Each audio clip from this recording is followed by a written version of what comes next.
Good afternoon, everyone. Good afternoon, sir.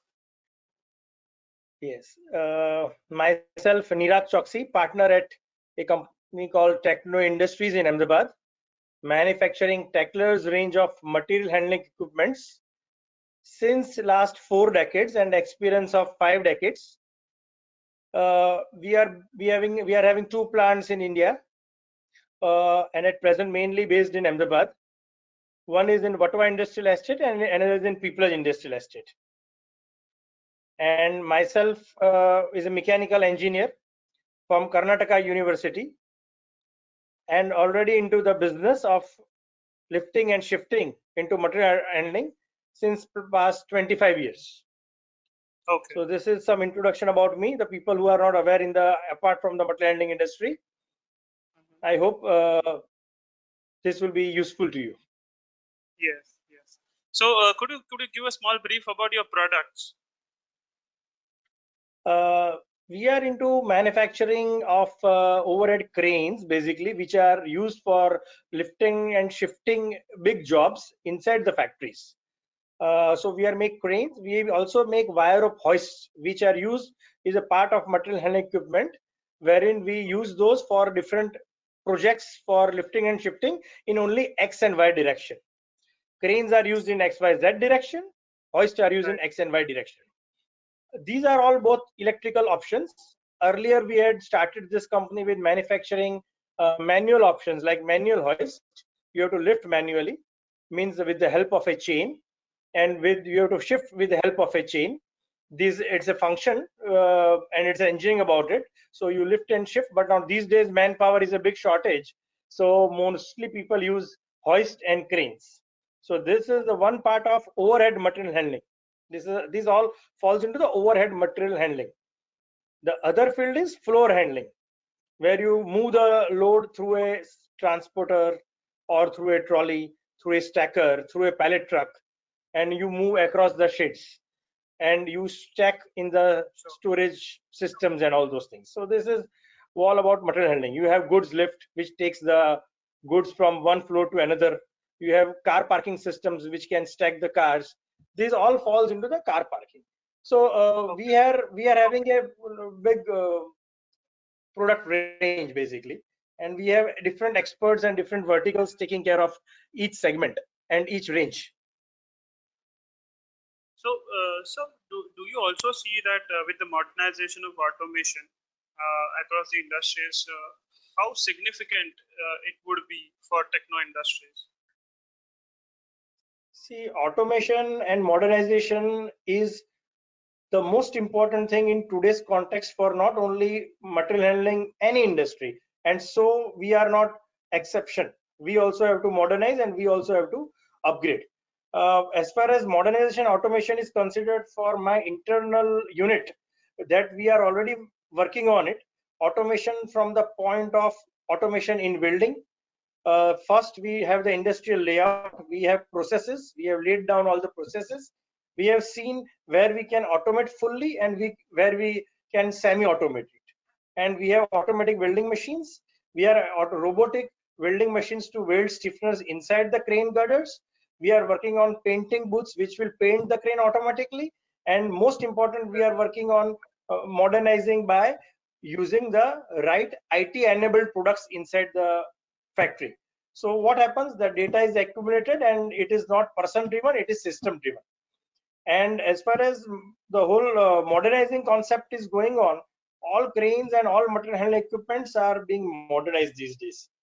Modernized in the from the point of view that these days you can use these equipments using remote controls from far away.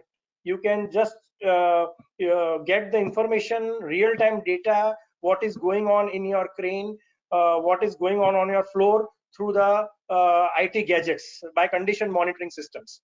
So this is one step in modernizing, that you get the real-time data, that what is the usage of the crane, what is the application of the as per the application of the crane. Then modernizing in terms of using a lot of gadgets from point of anti-collision devices, that the two cranes don't collide. So these are the modern techniques which we are using in the overhead cranes. Apart from that, lot of clients based, sector based. Like if you say automobile industry, then we say the lifting fixture for lifting the automobile chassis.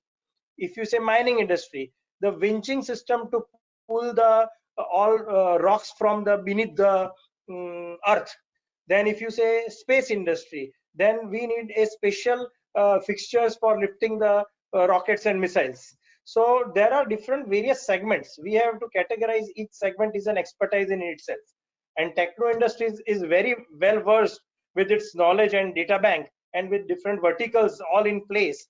We have all knowledge about each vertical, and we do take care of our clients in that fashion as and when we are invited for the presentations.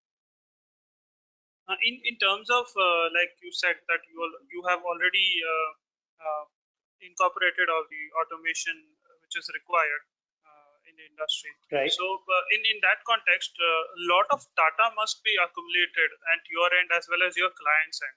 So do you also give solutions to process that data, or to find out something new analytics from it, based on which new solutions can be developed? So do you also give that services to your clients? Yes, very true. Without data, data is the new oil. So what we have done, we have just taken care of each. We have just fragmented the sectors: mining, then precast sector, metro, bridge, rail sector, engineering sector. In engineering, if you take pipe sector, transformer sector, then you take pharmaceutical sector, then you take defense, you take airports authority of India airport sector. There are more than 35 to 40 sectors. Now what we the basic 75%, 80% of the specifications are the same. You cannot change the engineering beyond a point. Hoisting is hoisting, lowering is lowering. Now apart from that, sector specific requirements are there, that certain, let us say steel plant sector, it's a very interesting sector and the most very critical sector. Steel star sector has a blast furnace, it has a cocoa pit, it has a fettling process, it has a rolling process, it has a melting process. There are 10 to 12 processes. Each processes are which crane will go in which process, which material handling will go in that particular process. So we have documented depending upon the size and the plant. If the plant is 250 metric tons per day, or one is 2500 metric tons per day, like Bokaro steel plant, Rourkela steel plant will work in a different fashion, and a small foundry in Rajkot or Kolhapur, Sangli, Satara will work in a different segment. So we have from 1 ton up to 250 tons, we have fragmented in that sector what will go with our knowledge and strength. And the people in the industry who are experienced, we have taken their inputs also, we have taken the client's input also, what they prefer, and which should be very practical also. Same with the plastic industry. With injection molding machine, you can supply a small mini lifting jib crane. With the CNC machine industry, a jib crane goes for lifting and shifting in certain axis. In a heat exchanger industry, again we have a certain specific tandem operation requirement. In a precast industry, we have a big long slabs which has to be lifted from one point to another. It's again different industry. In metro train, we have to lift the metro is metro, our workshops, Bombardier, all these trains we have to lift through a tandem of application. All railways through COFMO we are dealing. ISRO has a different requirement. So all segments we have already, and it is a never ending process. Every day the knowledge is coming, every day the requirements are changing, every day the automation is taking place. So we have to keep on upgrading to update our knowledge, which is relevant for next 2 years. Right. So talking about only MHE sector, could you list out some current emerging trends in the MHE segment? See, in the material handling sector, emerging trends, I will talk you from two things. Like one is what we have found, that there is too much competition in today's contest in each sectors and in each businesses. There are very few businesses which will say we don't have a cutthroat competition. But as we are in the top three in the country, we have competition, but we have our competition with a certain level. Now, in that context, what is happening that uh, there is a lot of unstructured competition, like regionally. From here, if I want to send my cranes to Bangalore or Coimbatore, the transportation cost is humongous. Now when there's a regional player available in that territory, the person who is a local there, where is a local language, where is a local PRO, prefers that I buy some good guy cranes from someone who is nearby. So what we have done, we have a big expertise and we have a big engineering data on manufacturing crane kits and components. We not only make cranes for the entire projects, we also supply crane kits and components, which are the wheels, gearboxes, the crab winching units, the side bi-rail trucks, the panels, the cable drag chains, the brakes. So these parts we supply to an authorized crane builder who is our partner in that particular territory or region. So what happens, this is a new trend wherein people get their cranes manufactured in their local vicinity to save on transportation, to get better services, buying a reputed kit of tacklers. They buy our kits regularly. So what happens, that they don't have to take care of that main engineering, that is already sorted out, and they are already, the partners which we make are already convinced with the kits which they are manufacturing. They have been trained by us.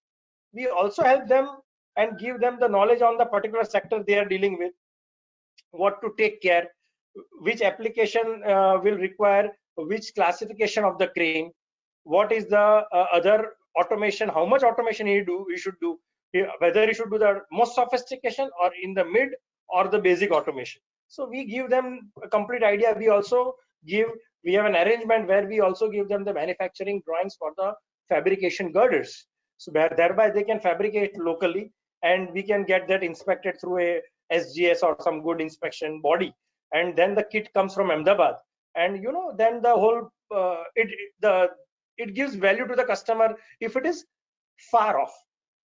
If it is nearby, we don't prefer like that. We prefer the entire crane should be company manufactured. Okay. So moving on to the other part, like in terms of exports, do you Yeah. see that there is an impact over your overall business due to this COVID-19 situation? And how is the overall sentiment about the same, like exporting to other countries, overall across your business arena?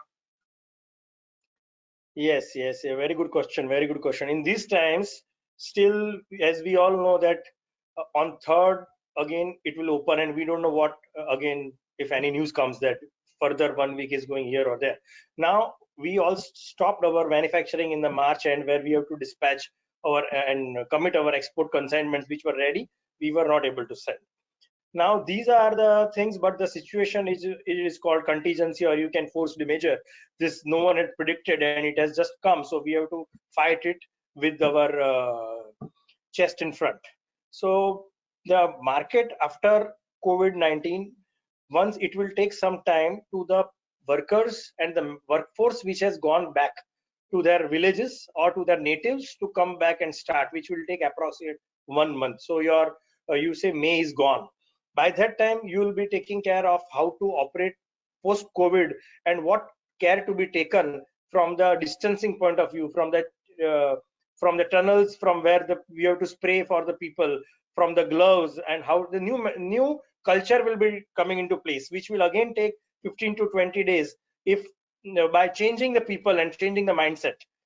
So that is one challenge. After that, the people who will be coming, that is a second challenge. Third thing, the existing orders which we have to fulfill, where the people have to pay us 80%, 90% prior to dispatch and take the goods. They may say that at present the funds are, we are short of funds and we may take some time. So there we have to keep it in the go down or give on good faith, something like that. So that cycle will again take 2 to 3 months to, depending upon your business scale, it will take its own time. So another 6 months, I see the business will take some time to get settled down. So everything will get, so people may be in the panic that what to do, from where to bring funds. But I see after 6 months what has happened, and I personally feel that the whole world is in a lockdown stage. The export inquiries will not come for another 1%, as our IMF also told that 6.5% is our targeted growth, which will be reversed by 0.5 to 0.75%. So if you say deficit is 7.5%, growth apart, it's a reverse trend. So you cannot escape that. It's a reality. So it will take some time to pick up, but in 2021, as we presume by March, things will slowly start going up. or February, March, and we will have an advantage thereby if we are really cautious with our systems, with our automation, modernization policies. India will be the next Sone ki Chidiya again, because we have a good manpower, we will be doing automation, we will be preferred over China, which is, these days people have very negative sentiment about China because of this COVID-19 virus. They all feel that's a lab made. It's a sentiment, but people have short-lived memories. But if people do have short-lived memories, but back of the mind, if you are able to pitch India, and the government is able to take pitch India, and we are able to take those opportunities, grab those opportunities, India will be the next destination, the preferred destination to for the world supply chain. And then slowly 2021, by 2021 and 2022, 23, 24, things will be moving at a much faster pace.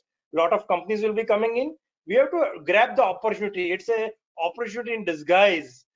I wish such opportunities don't come, but as it has come, then you have to strike at the right time. So exports over the years, a year or so, it will be moving better, because all the economies have to open. If you have opened and the other economies are shut, then it's difficult to export. So looking at, like, you have clearly explained about the export scenario, but are you happy with the current relief packages that the government has announced, and or what are your expectations towards those relief packages? See, the government has, what they have given is your income tax and other GST, what all the term, they have given the benefits that you can go up to June, and you will be charged only 9% interest. They have also told that we will give for the people who are not able to come post COVID, the ESI of 70% will be bared by the ESI company instead of X percentage. And they are yet to come with a lot of other benefits for the MSME sectors. Like the biggest investment in next few years will be by the country itself. All public sector units and the government have to flush in a lot of good amount of stimulus to ensure that the business generates from the infrastructure point of view, which will percolate below. Now with this, the other benefits they have given to MSME is, the MSME already has that they have to make it more stringent from the, again, the payment cycles, because in India one thing is very clear: the cycles of payments from the PSUs to the corporates to the small is accustomed in such a fashion that a lot of people waste their energies on collection rather than doing R&D. That's what I personally feel. So this trend of the government, like the collection of GST, they have to come with some stringent thing that in 45 days you have to pay MSME. That then it should be 45 days, and action should be taken. And bill discounting facilities at a lower percentage of 7%, 7.5% should be possible with the big banks for even the small medium enterprise. And this all should be very handy online. Like digitization is a big field and it is happening. So all this, if it digitalization, if it comes very fast, and you can just put your bills, your GRNs and everything online, and within a week you get your payments, some sort of reality. It may sound very I'm daydreaming, but it's not so. It's possible, because till we don't use our energies and synergies at the right place, we will never be efficient. And the game in tomorrow's world is of efficient people. Whatever opportunity comes, if you don't have efficient manpower, if you don't have efficient systems, and if speed is not there, and your currency is not getting strong, then I don't think things will move fast. But the government is working on it. They are fully aware about it. Niti Aayog is already on the job, and we are also through the CII medium and other mediums pitching what is the requirement of the industry. There have been reports that they are telling that 25% of investments from the PSUs should be directed, or probably the supply division, which the government takes care. The supplies should be met by 25% of the supplies of PSUs should be by MSMEs. The government should procure their supplies from MSMEs. So, do you favor that decision? Would that be of great help, or there is another alternative that you can suggest?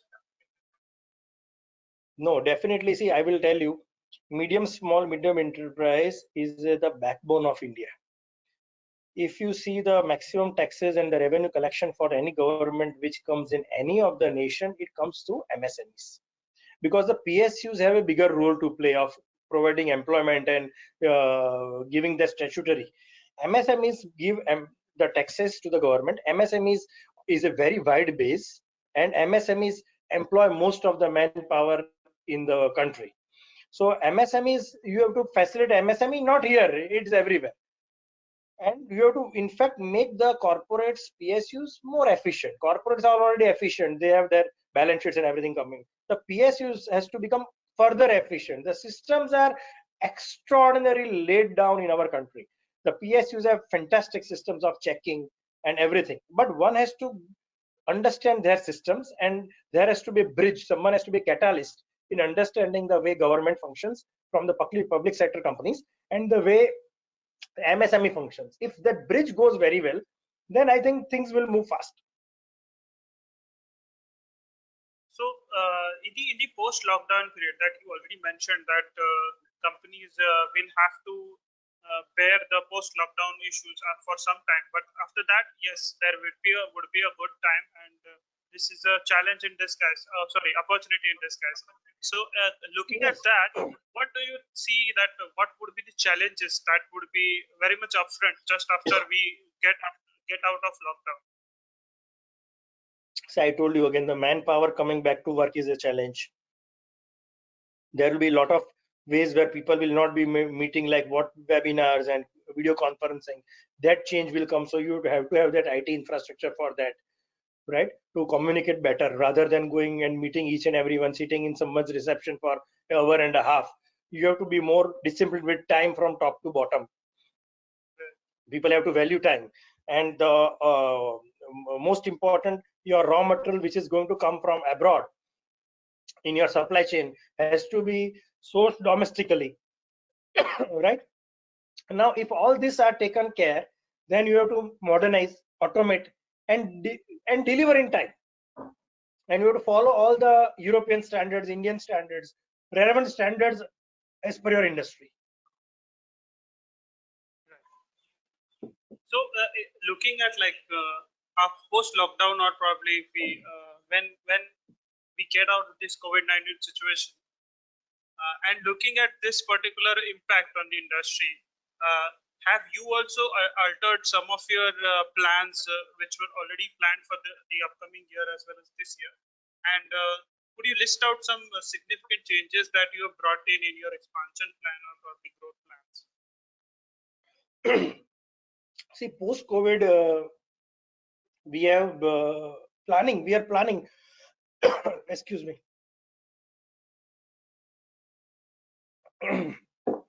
Since last 1 year, we were change is constant. So since last 2 years, we were basically changing our. We just upgrade our infrastructure. First thing, we bought ERPs and softwares like Tele ERPs or Salesforce ERPs or some private ERPs to ensure that our data is at one place and everyone has access anywhere from the globe with a given password and taking care of the security. So you have to make your companies IT enabled. Second thing, you have to find the gaps in your management and in your processes. That certain process you do twice, you can avoid by doing it once. Certain methodology you have to change, and certain people you have not inducted for, like let us say bought out components are coming and you don't have a good QC guy to check the bought out components. You only have a QC guy to check the finished component. Then at source you are missing something. So all those organizational changes we have been doing since quite a long time, and we are further strengthening. In fact, me personally, having experience of this so many in this field since such a long time and inherited all this since 40 years, we have made a lot of checklist, because this I found in one garage when I went to get my Toyota serviced. I found the Japanese were so thorough, and everyone they everywhere they had a checklist. They were not using their brains every time. They used to just check done, done, done, done. So every process, everything should have a checklist in any business you are, because that checklist will everything. You don't have to store here like this ये रह गया, ये हो गया, ये करने वाला हूँ, ये क्यों नहीं हुआ. Checklist, take 98% of your efficiency will come automatically, and it has to be uploaded on a software in a stipulated time. So with that, what happens, your deliveries will be taken care. So each process, each department, each individual has to be proactive. It cannot be that kal kar dunga. Like in India, it is like that people will say, I had told him, he will do it, and there is a lot of passing the buck. But if you want to take the opportunity, this is not the way. The mindset has to change. You have to change first from the mindset point of view, then from the financial point of view, then from the skill. We don't have skill. People say, chalo ye ho gaya, isme ye dal do, koi baat nahi, ye the building is undercut, it's okay, we will take another line. But why the building came undercut? Did you check? Did you go to the reason? Was your MPR proper? You have to go to the you have to get the experts who can guide you and get the right thing for what you are going to give to the end user. Because internationally, you can only survive if your quality is good, because quality is a prerequisite. You cannot say I have A quality, B quality, like C quality. Quality is one. You have to have a good quality, that's it. So these will be the challenges, and for that we are already working in our own ways with a automatic painting booth, then vertical storage retrieval systems for vertical stacking, then lithium ion stackers and batteries, which we are using auto on the floor handling. We are using a lot of automation these days. Recently in one hospital we found that instead of the nurse going to deliver the meals to the COVID-19 patients, there was a small self-propelled 30 kg payload transporter which was taking the food, the fruits, on a pre-decided department or ward, and from there someone was distributing. So the whole world and the dynamics will change, and you have to be, you have to study, the best thing is you go on the YouTube, you go on the media, different media, what the world is doing. And if we follow even 25% of that, I think that would be a good move further. Right. All right. That gives me a very interesting perspective to end this interview, as well as to our readers, about the current COVID-19 situation and even the MHE sector, as well as you have also spoken about SMEs and what would be the challenges, what would, how government would play their role through PSUs and all the policies they would come up with, and also the upcoming packages. Let's wrap this interview, and uh, let's hope for connecting with us in a similar fashion, may it be through video Sure, as well as through webinar as well. So of sure, course, sure. you must be already following webinars, but yes, Yeah, a we lot are of definitely webinars day looking in, day out. out. Yeah, Yes, very interesting webinars. the sched- Yes. yes, our schedule is already packed in May, so we are looking forward for you, as well as you are reviewing our webinars. Plus, you can also join the team as a panelist as well. Okay. Sure. So do stay Thank you. connected with Yeah, everyone, so that you can be availed with all the emails, upcoming updates of the industry. Okay. sure. Yeah. Thank you so much for your time. Thank you and Jai Hind.